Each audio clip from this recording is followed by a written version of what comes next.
Hello everyone, today I am going to tell you about glycolysis pathway or you can say EMP pathway.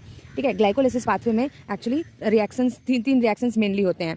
पहला है energy investment phase, यानी हम उसमें energy का utilisation होगा। Second है स्प्लिटिंग फेज, ठीक है, यानी कोई कंपाउंड आपका बना वो स्प्लिट होगा। और तीसरा है एनर्जी जनरेशन फेज, यानी उसको पे ऑफ फेज, यानी एटीपी यूटिलाइज तो कर दिया, अब एटीपी बननी भी तो चाहिए। हम ग्लाइकोलिसिस आखिर करा किस लिए रहे हैं? एटीपी जनरेशन के लिए, ताकि जो मतलब, और it is a major pathway for ATP synthesis in the tissue like mitochondria, जिसके अंदर माइटोकॉन्ड्रिया एब्सेंट है उनके लिए तो बहुत ज़रूरी है एटीपी, ठीक है, तो उसके लिए ग्लाइकोलिसिस होती है। फिर देखो, हम बात करते हैं रिएक्शन ऑफ ग्लाइकोलिसिस में एनर्जी इन्वेस्टमेंट फेज की। एनर्जी इन्वेस्टमेंट फेज में एनर्जी इन्वेस्ट होगी, ठीक है, यानी एटीपी का यूटिलाइजेशन होगा। तो एनर्जी इन्वेस्टमेंट फेज में ग्लूकोज कन्वर्ट हो जाता है ग्लूकोज 6 फॉस्फेट में, और ग्लूकोज 6 फॉस्फेट कन्वर्ट होता है फ्रक्टोज 6 फॉस्फेट में, फ्रक्टोज 6 फॉस्फेट कन्वर्ट होता है फ्रक्टोज 1,6 बिसफॉस्फेट में। अब जैसे देखो, ग्लूकोज 6 फॉस्फेट में कन्वर्ट हो रहा है with the help of enzyme hexokinase और ग्लूकोकाइनेज, ठीक है।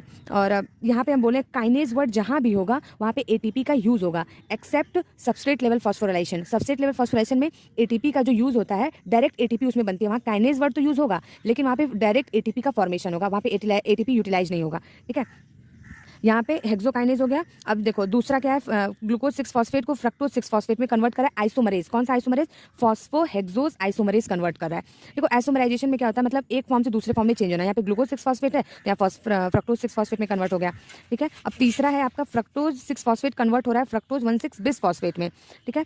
तो यहाँ पे एंजाइम, कौन सी एंजाइम कन्वर्ट कर रहा है? फॉस्फोफ्रक्टोकाइनेज, ठीक है, फॉस्फोफ्रक्टोकाइनेज एंजाइम इसको कन्वर्ट कर रहा है। अब जो फॉस्फोफ्रक्टोकाइनेज वर्ड यूज हुआ, यानी एटीपी का यहाँ पे यूज होगा, यानी एटीपी यूज होगा, एडीपी में कन्वर्ट हो जाएगा। ये आपका एनर्जी इन्वेस्टमेंट फेज हो गई, ठीक है। अब एनर्जी इन्वेस्टमेंट फेज के बाद हम बात करें स्प्लिटिंग फेज की, ठीक है। स्प्लिटिंग फेज, दूसरा स्प्लिटिंग फेज था, यानी जो अपना फ्रक्टोज 1,6 बिस फॉस्फेट बना था उसका स्प्लिटिंग होगा with the help of enzyme aldolase, ठीक है। अब एल्डोलेज में भी आप जानना चाहते हैं तो ये हो जाएगा फ्रक्टोज 1,6 बिस फॉस्फेट एल्डोलेज, बोल सकते हैं इसको।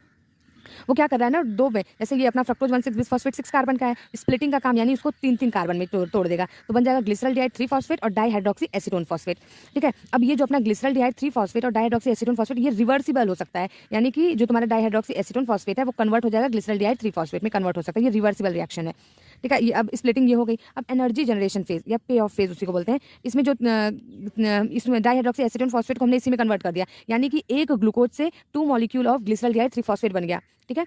तो यहाँ पे ग्लिसरॉल्डिहाइड 3 फॉस्फेट अब कन्वर्ट होगा 1,3 बिस फॉस्फोग्लिसरेट, ठीक है, किसमें कन्वर्ट होगा? 1,3 बिस फॉस्फोग्लिसरेट, और वहाँ पे क्या होगा? NADH और H+ NADH बनेगा, यानी एनर्जी तुम्हारी बनेगी, क्योंकि अब पे ऑफ का फेज आ गया ना, यानी एनर्जी जनरेशन का फेज हो गया। अब हमको पता है कि एक NADH से 2.5 ATP मिलती है, तो इसको कौन सा एंजाइम कन्वर्ट कर रहा है? ग्लिसरॉल्डिहाइड 3 फॉस्फेट को कन्वर्ट कर रहा है ग्लिसरॉल्डिहाइड 3 फॉस्फेट डिहाइड्रोजिनेज, ठीक है, ये एंजाइम कन्वर्ट कर रहा है। अब हम इसका मेन पूरा साइकिल देख लेते हैं।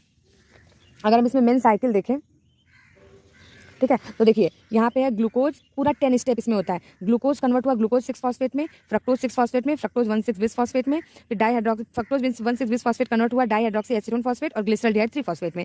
हमें पता है कि अब ये रिवर्सिबल रिएक्शन है, तो मतलब हम इसको 2 मॉलिक्यूल ऑफ ग्लिसरॉल्डिहाइड 3 फॉस्फेट में कन्वर्ट कर दिया। फिर ग्लिसरॉल्डिहाइड 3 फॉस्फेट से क्या बन रहा था? 1,3 बिस फॉस्फोग्लिसरेट, फिर बन रहा था 3 फॉस्फोग्लिसरेट, फिर बन रहा था 2 फॉस्फोग्लिसरेट, उसके बाद बन रहा था फॉस्फोइनॉल पायरुवेट, उसके बाद बन रहा था पायरुवेट। यानी ग्लाइकोलिसिस और EMP पाथवे में यही ना होता है, ग्लूकोज से पायरुवेट बनना, इन एरोबिक कंडीशन पायरुवेट बनेगा और एनारोबिक कंडीशन में लैक्टेट बन जाएगा, ठीक है। अब हम एंजाइम्स की बात कर लेते हैं। यहाँ पे ग्लूकोज से ग्लूकोज 6 फॉस्फेट में कन्वर्ट करने के लिए हेक्सोकाइनेज एंजाइम यूज हो रहा है। काइनेज वर्ड जहाँ यूज होगा वहाँ एटीपी का यूज होगा, देखिए यहाँ एटीपी का यूज हो गया। अब ग्लूकोज 6 फॉस्फेट जो है वो कन्वर्ट हो रहा है फ्रक्टोज 6 फॉस्फेट में, मतलब नई चीज में कन्वर्ट हो रहा है, तो आइसोमरेज लगेगा, तो जाएगा फॉस्फोहेक्सोज आइसोमरेज। अब ये जो फ्रक्टोज 6 फॉस्फेट है, ठीक है, फ्रक्टोज 6 फॉस्फेट ये कन्वर्ट हो रहा है फ्रक्टोज 1,6 बिस फॉस्फेट में, ठीक है। तो यहाँ भी आपका एटीपी कौन सा एंजाइम कन्वर्ट कर रहा है? फॉस्फोफ्रक्टोकाइनेज, काइनेज वर्ड यूज हुआ, यानी एटीपी का यूटिलाइजेशन। यानी यहाँ से यहाँ तक आपका पहला वाला था, पहला वाला क्या था? Energy investment phase. यहाँ पे एनर्जी उसने इन्वेस्ट किया, एनर्जी इन्वेस्ट कैसे किया? एटीपी दे करके, एटीपी यूज किया इसने।